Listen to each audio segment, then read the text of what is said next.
Iha orçamento ratificativo rihun rua ronolo resinen,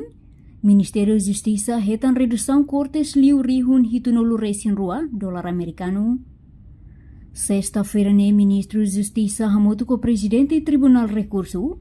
Procurador-Geral República, inclui entidade tutelada Sira a audiência pública a Comissão ANB trata assuntos de justiça no Constitucional e a Parlamento Nacional,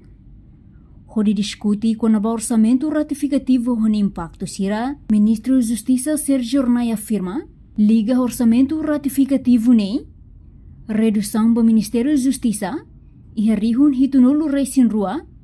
pesikniang e rihun hatnolo resin sia resin, procurador ho porcento ki, enquanto o tribunal la ia redução cortes, tamba ia gestão nebe rigor tebes, ho di halo sustentação ba despesas recorrente. No Ministério da Justiça contribui ba decisão governo,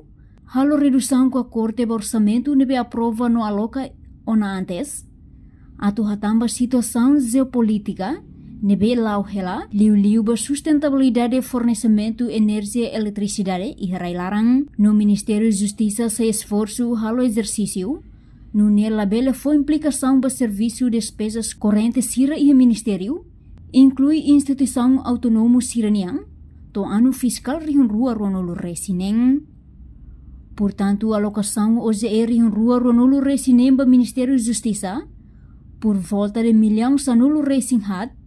rihun atus ida ronolo resing hitu, atus ida tolunolo resing walu, nebe fahe ba categoria salário vencimento, bem serviço, capital menor no capital desenvolvimento,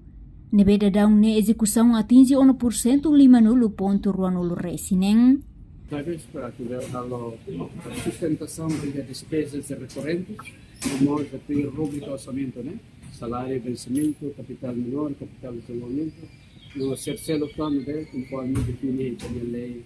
de gestão orçamento geral do Estado de Minas, então todo nessa forma ainda tem que a companhia principal do Ministério da Justiça contribui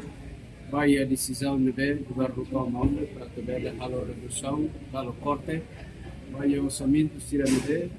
e está aprova até o em 2026 de mas precisamos da situação Sira Nebe, situação geopolítica de Venezuela, de a política energia, Nebe está soro ela, está precisa a corte para ter a tamba e ter sustentabilidade e fornecimento da energia e eletricidade. Reportagem Epifânia de Carvalho, Televisão Timor Pos.